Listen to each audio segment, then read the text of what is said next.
마태복음 5장 21절에서 26절 말씀입니다.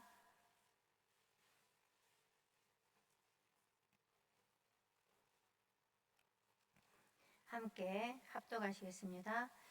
옛사람에게 말한 바 살인하지 말라. 누구든지 살인하면 심판을 받게 되리라 하였다는 것을 너희가 들었으나 나는 너희에게 이르노니 형제에게 노하는 자마다 심판을 받게 되고 형제를 대하여 나가라 하는 자는 공회에 잡혀가게 되고 미련한 놈이라 하는 자는 지옥불에 들어가게 되리라. 그러므로 예물을 제단에 드리려다가 거기서 내 형제에게 원망 들을 만한 일이 있는 것이 생각나거든 예물을 제단 앞에 두고 먼저 가서 형제와 화목하고 그 후에 와서 예물을 드리라. 너를 고발하는 자와 함께 길에 있을 때에 급히 사화하라. 그 고발하는 자가 너를 재판관에게 내어주고 재판관이 옥리에게 내어주어 옥에 가둘까 염려하라. 진실로 내게 이르노니 내가 한 푼이라도 남김이 없이 다 갚기 전에는 결코 거기서 나오지 못하리라. 아멘. 제가 주일에 새벽 설교를 맡아서 하고 있는데요. 계속해서 마태복음을 쭉 해나가고 있습니다. 그래서 오늘 또 마태복음을 이어서 하겠습니다. 오늘은 마태복음 18번째 시간으로 더 강화된 살인하지 말라 이런 제목으로 은혜를 나누겠습니다. 예수님께서요 각자의 삶의 현장에서 열심히 살아가고 있던 12 제자들을 부르셨죠. 그리고 제자로 세우신 다음에 데리고 다니시면서 여러 가지 다양한 제자 훈련을 다양한 방법으로 시키십니다. 어떤 때는 먼저 이론편을 교육시킨 다음에 이어서 곧바로 실습 훈련을 시키시기도 합니다. 그렇게 듣고 보고 체험하면서 제자로서 사명을 감당할 그릇으로 준비를 시키시는 것입니다. 오늘 본문이 속해 있는 산상수훈 말씀도 제자훈련 이론편에 속한 말씀이 되는 것입니다. 산상수훈 말씀이 시작되는 5장 바로 직전에 보면요, 예수님의 행적이 이랬어요. 온 갈릴리 지역에 두루 다니시면서 천국 복음을 전파하시고 회당에 들어가시면 거기서 말씀을 가르치셨어요. 뿐만 아니라 가는 곳마다 각색 병자들을 고치시는 치유 사역을 하시고 그랬습니다. 그런 소문이 주변 이방 지역인 온 시리아 지역에도 소문이 났어요. 거기서도 수많은 각색 병자들이 고침을 받고 싶어서 예수께로 몰려듭니다. 더 나아가서 그 소문이 데카폴리스와 수도인 예루살렘과 요단강 건너편에서도 소문이 퍼져서 그곳에서도 수많은 사람들이 몰려듭니다.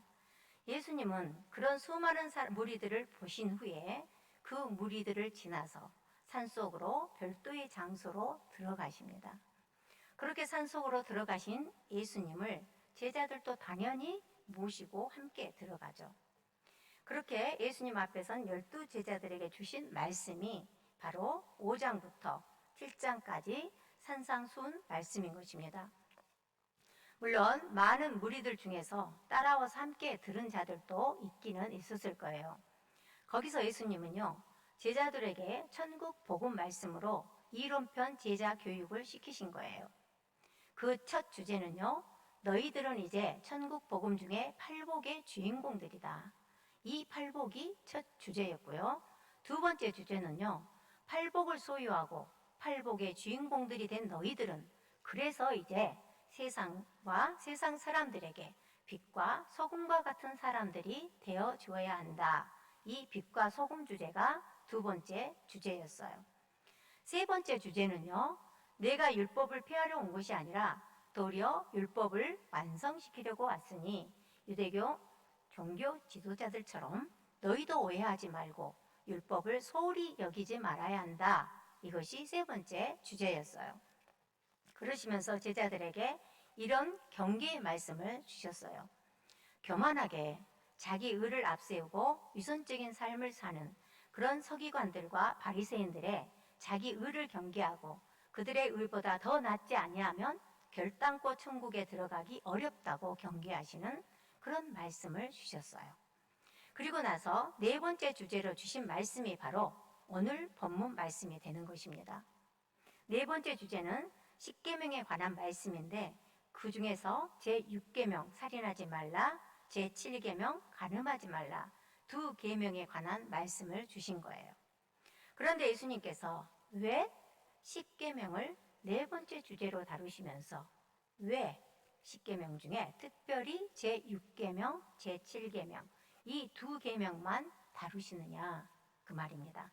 뿐만 아니라 이 두 계명의 말씀을 해석해 주시면서 구약의 십계명보다 훨씬 더 강화시켜서 말씀을 하시느냐 그 말입니다. 혹시 괜히 당시 제자들이나 지금 우리에게 그 두 계명을 더 지키기 힘들게 하시려고 더 강화시킨 건 아니시겠죠. 또 더 많이 지옥 보내시려고 그런 것은 결코 아니실 것입니다. 그렇다면 반드시 뭔가 이유가 있어서 그렇게 말씀하셨다는 거죠. 뿐만 아니라 특별히 뭔가 더 강조하시고 싶은 것이 있으셔서 그랬다는 겁니다. 오늘 그것을 살펴보고 은혜를 나누겠습니다. 오늘 본문이 바로 제6계명 살인하지 말라에 관한 말씀인데요. 21절에 옛사람에게 말한 계명이라는 말은요, 모세를 통해서 이스라엘 출애굽 공동체에게 말한 십계명이라는 뜻이죠. 그런데 중요한 것은요, 살인하지 말라 이 제6계명을 어떻게 또 얼마나 더 확장시키시고 더 강화시키셨는가 하는 것이겠죠. 한번 볼까요? 먼저 형제에게 분노하고 형제에게 노를 바라는 자는 심판을 받게 된다고 강화시키셨어요. 여기서 형제는요, 구약에서는 민족적으로 이스라엘 공동체 전체를 말하는 것이고요. 신약에서 예수님은 모두 다를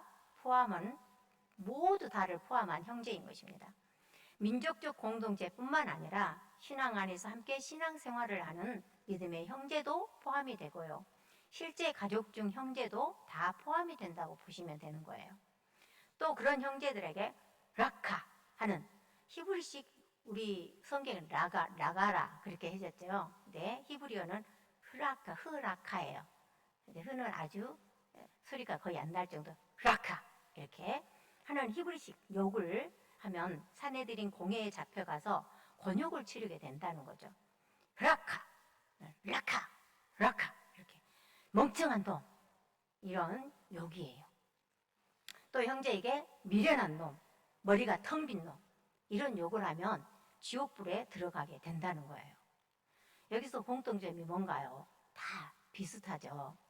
형제에게 분노하고 노를 바라게 되면 자동으로 욕이 뒤따르게 되잖아요. 그러면서 이 멍청한 놈아, 미련한 놈아, 이 석두야, 이렇게 돌대가리야, 대급박이 텅 빈 놈, 이런 욕이 계속 나오는 것이죠. 이런 욕을 자동적으로 할 수밖에 없다는 거예요. 여러분, 경험상 그렇게 되지 않던가요? 여러분도 화날 때 안 해보셨어요?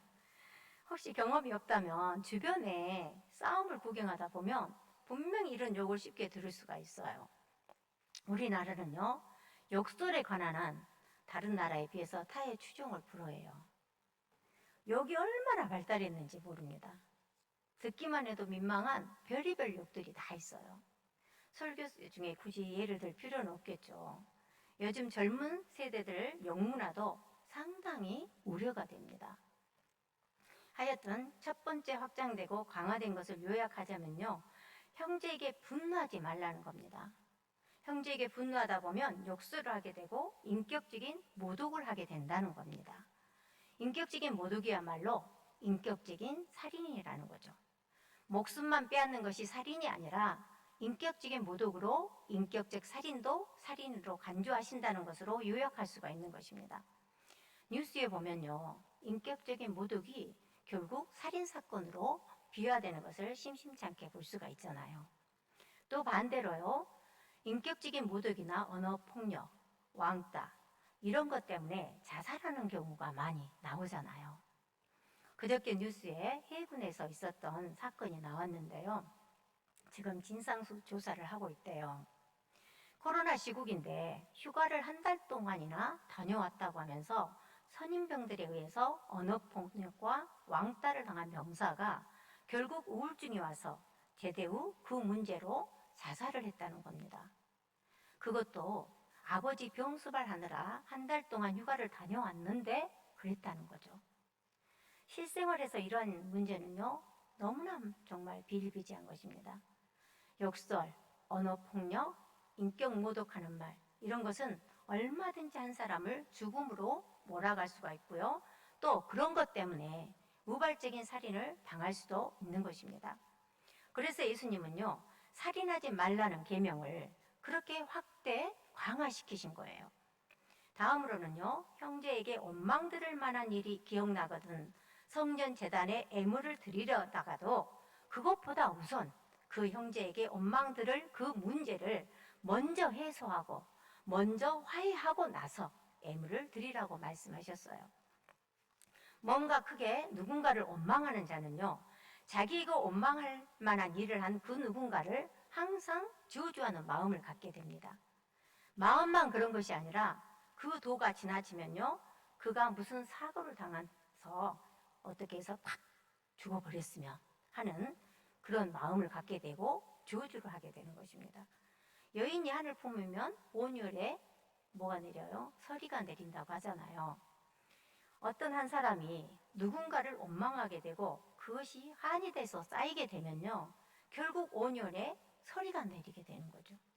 그 한이 죽음을 불러온다는 겁니다. 그 한과 원망으로 인해서 우울증이 되어서 자살을 한다거나 반대로 그 대상을 직접 죽여서 한을 풀려고 살인을 감행하기도 한다는 겁니다. 그렇기 때문에 이 역시 살인으로 확대될 수 있기 때문에 빨리 그 원망을 풀어주고 화해하고 그러라는 겁니다. 화해하는 것이 더 급선무라는 거죠. 이제 마지막으로 예수님은요, 금전적인 문제로 살인사건이 날 수 있으니 그것을 경계해서 말씀을 하셨는데요. 금전적인 문제로 고소고발이 있을 경우 얼마든지 살인으로 비화될 수 있기 때문에 속히 그 고발로 재판에 넘겨지기 전에 그 문제를 해소하고 고발자와 화해를 하라고 말씀하십니다. 이 문제 역시 금전적인 문제로 피해자가 자살을 할 수가 있잖아요. 그러면 그 자살한 사람을 피해를 입힌 가해자가 살인을 한 셈이 된다는 것입니다. 또 역시 반대로 빈 문제 때문에 실상에서 살인사건도 참 많이 일어나잖아요. 여러분, 설교를 다 듣고 나니까 뭔가 느껴지는 것 있지 않으십니까? 예수님은요, 원인과 동기를 원천 봉쇄하시고자 한 거예요. 살인사건이 벌어질 여러 가지 원인들과 동기들을 원천 봉쇄하시자는 말씀을 주신 거죠. 예수님께서 제6계명 살인하지 말라를 확대 해석하시고 더 강화시킨 것은요, 바로 그 살인의 원인과 동기가 될 만한 것들을 원천 봉쇄하면서 살라고 말씀하신 겁니다. 계명을 못 지키면 심판을 받아서 지옥 가는 것이라고 그것을 더 강조하시기 위해서가 아닌 거예요. 우리를 위해서 그런 것입니다. 가해자가 돼서 자이든 타이든 살인자가 되는 것을 막아주시기 위함이고요. 또 반대로 피해자가 되어서 자살을 한다든지 하는 그런 자기 살인자가 되지 말라고 그런 말씀을 주신 것입니다. 뿐만 아니라 제6계명을 어겨서 심판대에 서지 말고 지옥불에 들어가지 말라고 우리에게 이런 말씀을 주신 것입니다. 오늘 저와 여러분에게 주신 말씀을요, 잘 되새기시면서 주님의 의도대로 천국에 가서 영생 복락을 누리시기를 소망합니다. 기도하겠습니다. 하나님 아버지, 우리에게 계명을 주시고 우리를 위해서 그 계명을 지킬 수 있도록 원인과 동기를 경계하게 하시니 감사합니다. 주님의 의도대로 잘 살 수 있도록 성령께서 지혜와 능력을 주시고 선한 길로만 인도하여 주시옵소서. 예수님 이름으로 기도합니다. 아멘. 오늘은요, 코로나와 관련된 기도 제목들을 가지고 함께 기도하는 시간을 갖도록 하겠습니다.